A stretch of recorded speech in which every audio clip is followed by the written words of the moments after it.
and welcome to this week's edition of the Side Splitters. My name is Lyle. And my name is Eric. Wait, no, Jesse. No, shit, Andy. Hey, Andy, I'm Andy. All right. And our goal tonight is to leave you in stitches. How's it going, Eric, Jesse, Andy? Oh no, it's fine. Just one of those things where like if you don't look at your driver's license for too long, you kind of forget who you are. No. You never had that? No, that's a new one. No, that's why I always put it next to my bank card because I figure if I got to pay for stuff, like my license is there and I don't have an identity crisis. Because I don't see me all the time. I look out from me. Who's to know what I look like? I don't know who the hell I am. That's why I need that picture. Right. Mm-hmm. You can doubt me all you want to. Just because some of us have better memories than others.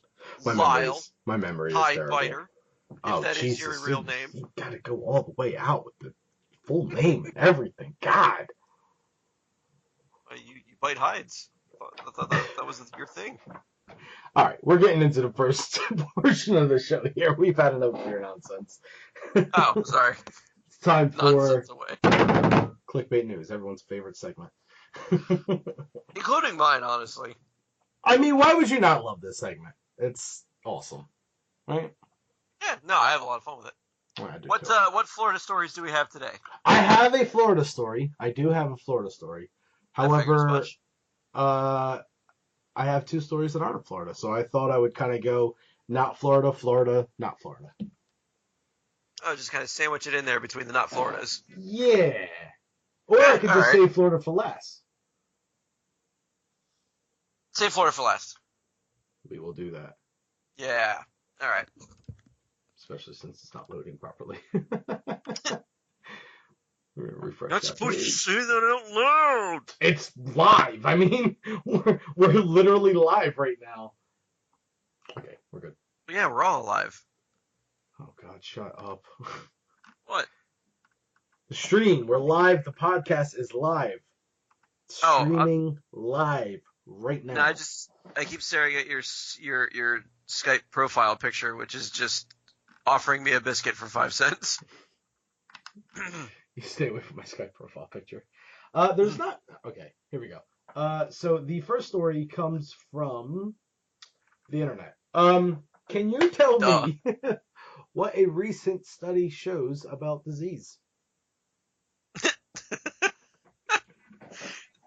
Recent studies suggest that about 80% of all disease in the world is caused by children. Well, that's not the one I'm looking for. Evidently, sniffing your partner's farts could help you ward off disease.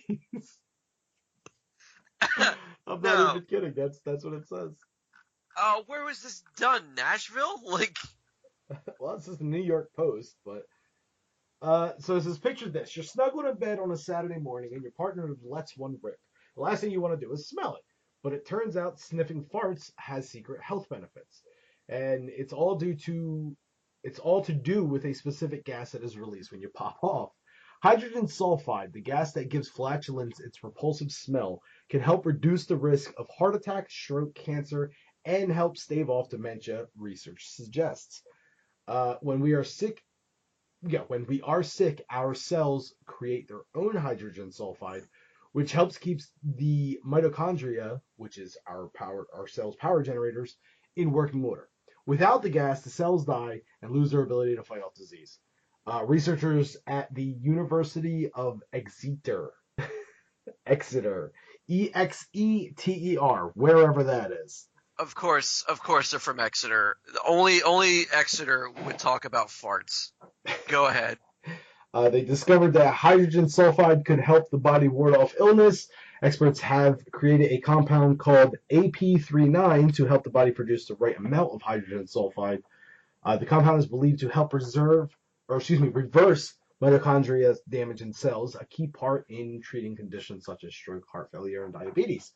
Matt Whiteman from the university's medical school said when cells become stressed by disease, they draw on enzymes to generate minute quantities of hydrogen sulfide. This keeps the mitochondria ticking over and allows cells to live. If this doesn't happen, the cells die and lose the ability to regulate survival and control inflammation. We have exploited this natural process by making a compound called AP39, which slowly delivers very small amounts of gas specifically to the mitochondria. Our results indicate that if stress cells are treated with AP39, mitochondria are protected and cells stay alive. And it says Dr. Mark Wood of the university's biosciences department added, although hydrogen sulfide is well known as a pungent, foul-smelling gas in rotten eggs and flatulence, it No is shit. it is naturally produced in the body and could in fact be a healthcare hero with significant implications for future therapies for a variety of diseases. Early Early results suggest that AP39 could help up to 80% more mitochondria survive illness. Okay, so I want to say on record that they are trolling people. They have to be trolling people. How do you have the balls to approach a medical council of any kind and get funding or research approval for, hear me out, the medical benefits of smelling farts? You fetishist bastard, get the hell out of my office. You are not using my research to smell your college co-ed's farts. It's not happening. I don't care how you justify it. And then he has the gall to say he's going to make a fart pill. A fart pill. It is a pill that you are literally taking farts. Like, it's no. I mean, I know there's the morning after means a lot of things for a lot of people, but I am not putting the morning toots down my gullet to help my mitochondria, which in Parasite Eve, may I remind you, tried to kill me. PlayStation 1. Yeah, I might have lost a lot of people here on this rant, but still, later on, I am not having fart pills. That is stupid. Anyway. I question the validity of that article. I am not going to be smelling farts because I feel more educated now. Hell no. Right. Tell you why I'm mad. Yeah. Tell me about it. You know, I kind of have a bit of one. Nah, we'll save it for another time. Oh. Oh, there's always next month. Man, this page from Florida is just not having any of my nonsense right now. It's just like, yep, don't want to load. We'll go into the next one, and then we'll see about possibly getting a different Florida story. Oh, boy. Okay. So, Andy, can you tell me, this one's in Vegas, by the way. Okay. What is the correlation between strippers and tattoos these days? Strippers and tattoos. The correlation between them. Specifically modern correlation, like these days specifically. Like what is a more recent correlation found with the two? Oh, okay. So her medical history is now a barcode above her twat. Oh my god. That way, in case you're worried about her being diseased, you can just scan it with an app on your phone, and it gives you like her whole whore profile.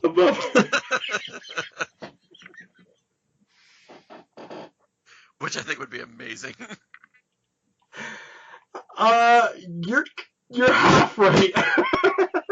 What? No. It does kind of involve a barcode.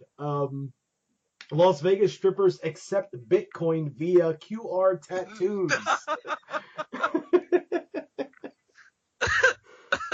Wow. So you're kind of right.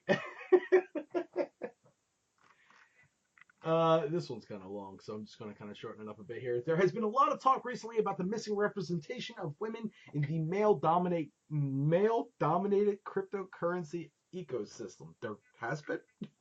Really? What? How is it male-dominated? All right. While Las Vegas strippers are not the representation some hoped for, they are an example of how Bitcoin can help working women control their financial affairs and avoid potential problems with British banks. I'm going to just say something here for a second. The point of cryptocurrency is that it's an anonymous form of paying. You're literally trying to throw in there that, oh, it's male dominated, but at the same time, it's anonymous. That's the whole point of it. How is that male dominated? Women will always complain that things are male dominated. I'm pretty sure that if you ask anybody, they'll say, "Well, we're going to lose the nursing profession because there's way more male nurses now than women." Like, well, get your shit together. Stop trying to go for corporate jobs and to be more women nurses. Okay. A Las Vegas news show has featured a segment on an adult entertainment venue in the city which enables its dancers to get payments from clients directly via Bitcoin transfers. The use of the cryptocurrency was primarily showcased as a privacy enhancing measure, preventing your wife from seeing the payments on the credit card bills, as well Ah, as an attraction for affluent Bitcoin investors. The Las Vegas strip club. Yeah, because you go to Vegas, you go to a strip club, you don't want your wife to see it, so you're going to use your credit card. mhm. What is this article? uh, why would you not just pull out cash? It's a strip club. You bring cash. I mean, it's opening my eyes to a lot of problems that we have in today's society. The Las Vegas strip club is called the Legends Room, and we reported about its opening back in May 2017. The local news team interviewed the founder, Nick Blomgren. What name is that? Yeah, right. I'm sorry, sir. Is that a stupid name? As well as a number of adult dancers at the place. They even explained how visitors can use the in-house Bitcoin ATM to buy cryptocurrency at the club. Again, what's wrong with cash at that point? Yeah, right. Like, I mean, maybe they just don't want the surcharge, but I mean, honestly, you're at a strip club. Like, Here's you're gonna spend more than you're comfortable with. yeah. Here's the best part here.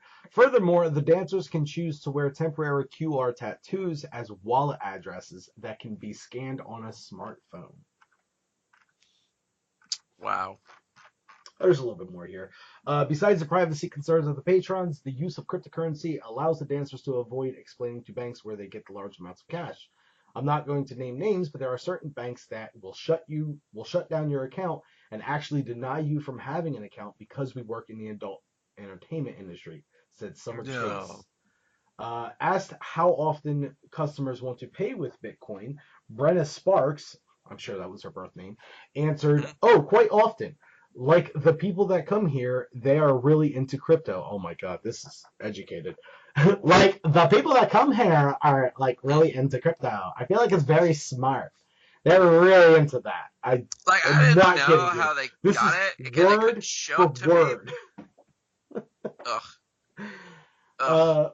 Uh, they're really into that. She says she likes checking her balance a lot.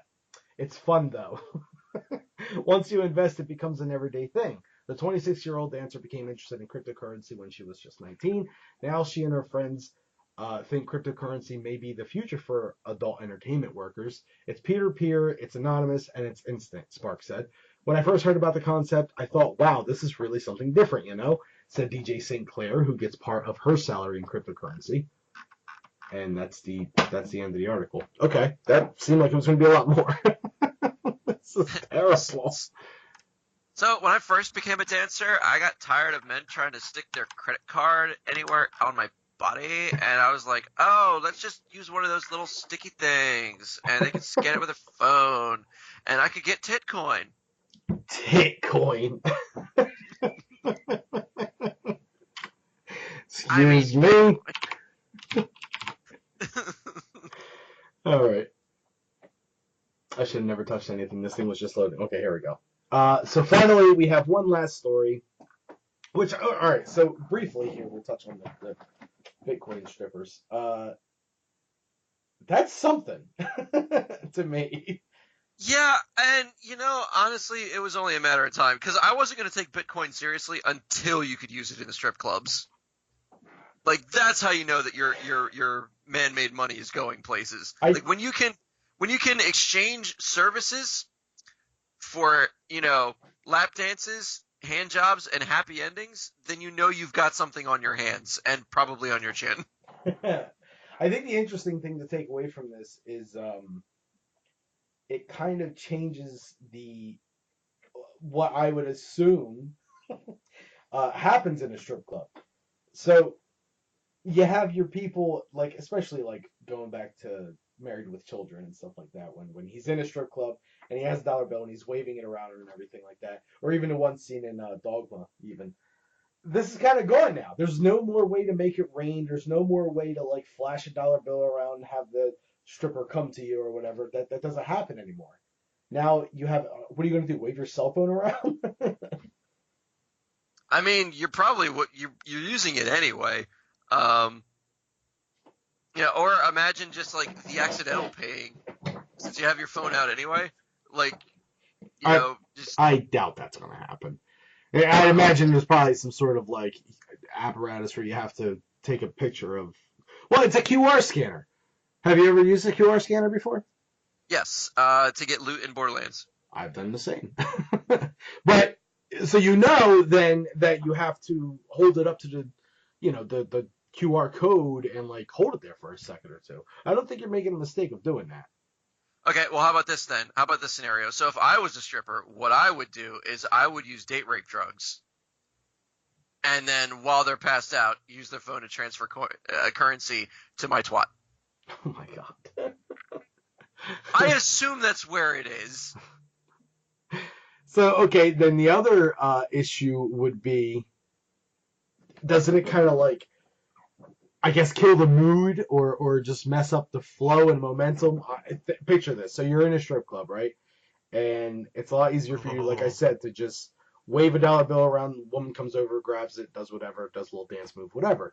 Now, instead of doing that, you're waving your phone around, and like, let's say for example, the app is kind of slow, so now you have to like wait for it to take the picture and scan the QR code, and she's just sitting there like, what if it's like in a promiscuous spot, like on the side of her left butt cheek or something like that? So she's just like, you're pretending to take forever, but in actuality, you're getting a close-up view for longer than you should. I kind of like the idea of he's trying to pay her, but she won't stop dancing. And that's another thing. Like, okay, so you want to give her money, but she's not going to sit still long enough. It's like, okay, I never thought I would say this to a hot woman at a strip club, but please stop shaking your ass. Or other things. All right, that's enough of that. So for the Florida story, I need you to tell me what the man did to his pregnant wife. I mean, there's so many avenues here that is so vague. He, I don't know, he used her for storage since she already had the spot forming anyway. No. Man tries to electrocute pregnant wife and then changes Facebook status to widowed. Wow. I mean, at the very least, he should have changed his marital status to "it's complicated." Is this an old one? This is an old one. That dirty reposter. Oh, no. This won't do. Bear with me here. Wait, wasn't that the one that he set up the Home Alone trap? Yes! I was going to say, Okay. we've done this before. See that? Someone on Reddit bamboozled me. No, that never happens. That's all right. I have a backup story. Everyone calm down. There's a backup story. We're good. Can you tell me what the Florida man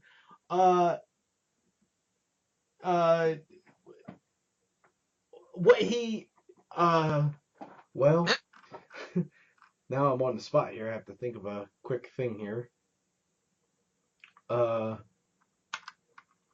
What did the Florida man do right before the stranger found him in her bed watching TV? Oh, he knocked himself out on the headboard. That way he looked innocent. No. No. So the Miami man accused of killing his father was found watching TV in a stranger's bed. So my man killed his dad and then went over to the neighbor's house and was like, I'm going to just lay here and watch some TV for a bit. I mean, depending on how he killed him, I mean, it probably took a lot out of him. He's just like, mentally drained. Sometimes when I have a lot of trauma, the only way I can cope is by watching Psych. All right. A Miami man accused of killing his father was taken into custody after a woman found him in her bed watching TV, police said. I'm kind of hoping Naked would be there somewhere, but he wasn't naked, I I want to guess. know what he was watching. Maybe it'll show. Let's see. George Luis Sosa. Oh, that's definitely Jorge. Yeah, that's definitely Jorge. 31 was arrested Saturday on charges including second-degree murder and burglary, according to the arrest report. Wait, which According, degree of burglary? I'm guessing second degree for both. Can you have degrees of burglary? Yeah, man. Anyway, Can you can you burgle better than you've burgled before? according to the report, officers responding to a burglary call found the victim's body in an apartment in the 700 block of Southwest 3rd Street. The medical examiner A said lot the of blocks. victim shut up. The medical examiner said the victim suffered multiple injuries to his neck and throat area. The report said. It says he had an altercation with his father and applied pressure to his throat area, Judge Mindy Glazer said during a bond court hearing Monday while reading the arrest form. I guess he strangled him. A witness said he was outside. A witness said while he was outside, he can hear the victim yelling from his apartment, help me," in Spanish. The report said. Do you know what that would be? Ayúdame! Ayúdame! After the killing, a woman who lives in the same building returned to her room and found Sosa in her bed. The report said. "Who are you? What are you doing in my bed?" she asked. "Well, I'm watching TV," he replied. According to the report. Woman ran down to the first floor, called police. This is like, what's that book, Goldilocks and the Three Bears, Glazer said. Sosa was No, ordered. he did. Sosa was ordered held without bond. He was also appointed a public defender. Oh, he's never coming out of jail. He's in jail forever. Oh yeah, uh, man, I wonder what the altercation could have been. Because I mean, every dad has that feeling that they're always the alpha. They could always take on their son. But when it finally hits you by strangling you, and you're like, well, maybe I'm not top dog, and you have to scream for help in the middle of a Miami neighborhood. Yeah. Life is taking a bad turn for the worse. Also, could it be any more stereotypical? It's just straight up like Spanish guy in Miami. Yeah, getting strangled for no reason. Yeah. He probably told him to clean his room. Clean his room? I mean, he is still living at home, I'd imagine. Oh yeah, why else would he be with the dad? That's a good point. Yeah. Hmm. Hmm. Yes. Food for thought. And probably the show he was watching was oh,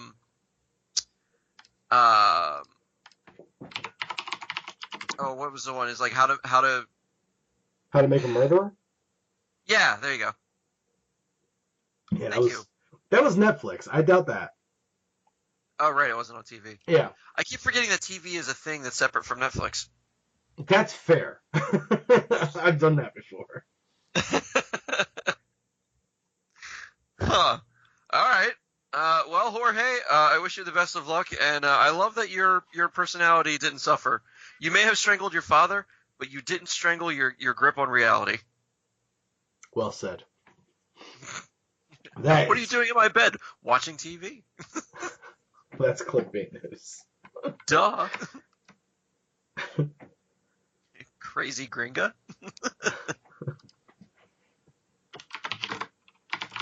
So anyway, next up we have This Week in Gaming History. We have another This Week in Gaming History. Yeah, it's got to be another slow week because honestly, we haven't even got the hump to the road to E3 yet. Yeah, it's kind of slow. There's a big one in there. A couple big ones, actually. All right, I'm game. All right. See what I did there? So, yeah, I did. So, we'll ramp it up a little bit here. Let's start off with this one. We have 1080 snowboarding for the Nintendo 64. Yeah, I could not sit through the other 1079. I actually didn't mark down the dates that these came out exactly, but it was sometime between the dates of Pew pew pew. February 25th and March 3rd, because that is the week we're going for here. So 1080 Snowboarding for the Nintendo 64 came out in 1998. We also have Devil May Cry 3 for the PS2, I believe, came out in 2005. I like that one a lot. So you didn't like Devil May Cry? I like the first one. Mm-hmm. I didn't like anything after that, though. Really? Yeah, none of them. Have you played 3? Yes, I have. Yeah. Okay. Well, we have. All right. Before we get into this, X-Men: Children of the Atom in 1998. Yeah. Okay. Yeah, you know that one. Took a lot of my quarters. Yeah. See, I didn't play it in the arcade. I had it for PS1. Yeah. So the only game I was playing on PS1 was Final Fantasy VII. So if I wanted to play a fighting game, I typically played at the arcade, where we were playing, X-Men: Children of the Atom, X-Men versus Street Fighter, and for some reason the Simpsons game. Oh, that was an awesome game. That was an awesome game. Oh, Primal Rage. I also played that in the arcade. Really? I don't think I've ever played that one on the arcade. Everything else, obviously, except for X-Men, I was on board with, but PS1, I played a lot of fighting games. I had Street Fighter versus X-Men. I had X-Men: Children of the Atom. There was other ones too. I swear. Yeah, for me, PlayStation 1 was like the king of car combat games. So I was playing Twisted Metal, Vigilante 8, Rogue Trip. Yeah, Vigilante 8 was a good one. That was underrated. Way underrated. Mm-hmm. Cell Damage. Mm-hmm. Yeah, car combat. That's what I was using my PlayStation 1 for. Car combat and JRPGs. JRPGs were huge on PS1. But anyway, so let's move on. So that's all the ramping up, okay? But then we're going to take it a step up, because something came out this week in gaming history in the year 1996 that just changed everything. 1996. Man, that was a year that changed a lot of things. 1996, that was... Street Fighter Alpha 2. Nobody cares about Street Fighter Alpha 2. That did come out in 96, though, in Japan, for the arcade. But also a little game called Pocket Monsters Akai and Midori. Or in English, Pokemon Red and Green in Japan, 96. This week. Yeah, that was a hell of a gamble when it was released. Yeah, no kidding. Be in the middle. Well, I mean, it's not if you think about it, because who's it going against? Western audiences. It's going against Street Fighter Alpha 2 in the arcade, and I doubt anyone was like, oh, I gotta get down to the arcade and play my damn Street Fighter Alpha 2. I need to get good with T-Hawk. That wasn't Street Fighter. Oh, wait, yeah, never mind. Was he in Alpha 2? Pretty sure. If he wasn't, DJ was.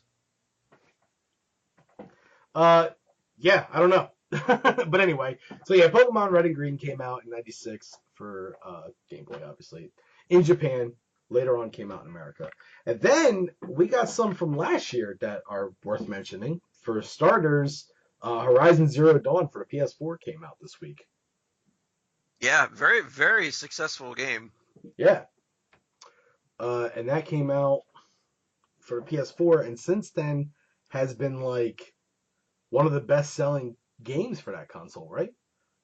Yeah, it was like 7.9 million copies sold, and to date for PlayStation 4, it is the best-selling first-party game on PlayStation 4. Right. Which I wanted to play it because honestly, okay, so be honest with me, you had a little bit of a chubby when you saw giant robot dinosaurs across the landscape, and you're like, oh my god, I want to fight that. I still want to play it. Are you kidding me? But they don't have that on PC. You know what they do have? They do have what is it called? PlayStation Now. And oh, that's true, yeah. Right, so it's not on PlayStation Now yet, but I seen that they just announced something for the next month that PlayStation Now's stuff is coming out. I don't know how that works. It works somehow, and they're going to be bringing PS4 games to it, because that was my concern with it. It was mostly PS3 games or something like that, or like old PS2 games. I mean, not that that's Yep. a problem, but I can, I can get an emulator for that or something like that. I don't need to pay a monthly subscription to get it for one or two games that I might go, oh, this is going to be awesome for about 20 minutes, and then I'm just like, meh. But anyway, Hack the world. right. So if they start dropping PS4 games on PlayStation now, and I can play them on my computer, that might be worth looking into again.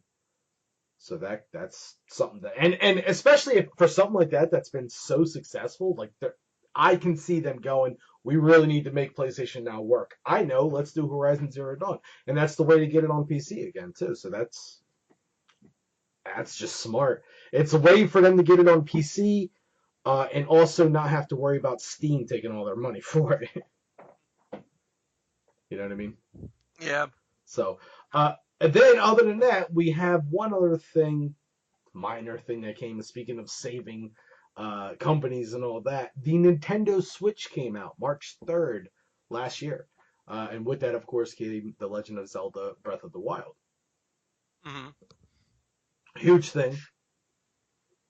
So from what I understand, I mean, granted, it didn't have a whole lot of competition. I don't know. See, I'm not a big Legend of Zelda fan. Mm-hmm. Um, Well, not never even really was. take Zelda out of the picture. I'm more referring to just the Nintendo Switch in general. Mm, yeah, I mean, it's a neat little thing. It's quirky. I haven't had a whole lot of hands-on time with it, so I couldn't really tell you that I have an opinion on it one way or the other. Well, I'd have to see more that it could do. regardless of your opinion, I'm more referring to the idea that like, so it kind of saved Nintendo in terms of consoles. It won. It did. It was certainly best console this recent holiday season, for sure. Yes, and it definitely. I think it actually has sold more units in the year that it's been out than the Wii U did in its entire life Yeah, cycle. that's correct. And I have no doubt that if they come out with a mainline Pokemon game, which they already said they're going to, if they come out for that with that for the next holiday season, I have no doubt it's going to be 2 years consecutive. That will be the best selling console. And I will buy it. There you go. But yeah, so that's this week in gaming history. I guess the only thing we really have left to do, there's no football talk to do. We could talk football, but we're not going to. No, we're not going to. So the only thing left to do here is just name this bad boy and be on our merry way. All right. I have two things. You have two things. I have morning toots, Okay. and I obviously have TitCoin. I did really love TitCoin. I feel like we could do more with it though. Yeah. Let me see.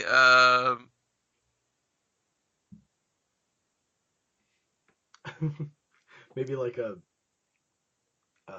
scan for TitCoin. You do something like that, or please deposit. Please deposit TitCoin. I got it. I already got it. Slow Okay. down for TitCoin. Slow down. Yeah, right. Yeah, it's like stop dancing. I want to pay you. Right. What do you think? No, I like it. I All like right. it. It's good. So What does the chat think? the chat's we're not going to talk about the chat right Oh, okay, now. fair enough. it's it's live. They can chat amongst themselves, but we don't chat with them. Stupid plebs. We don't chat with the chat during the live Stupid broadcast. plebs. Yeah. No, the chat's fine. So that will do it for this week's episode. Here's the thing. Next week, it's kind of stupid, but next week is episode 69.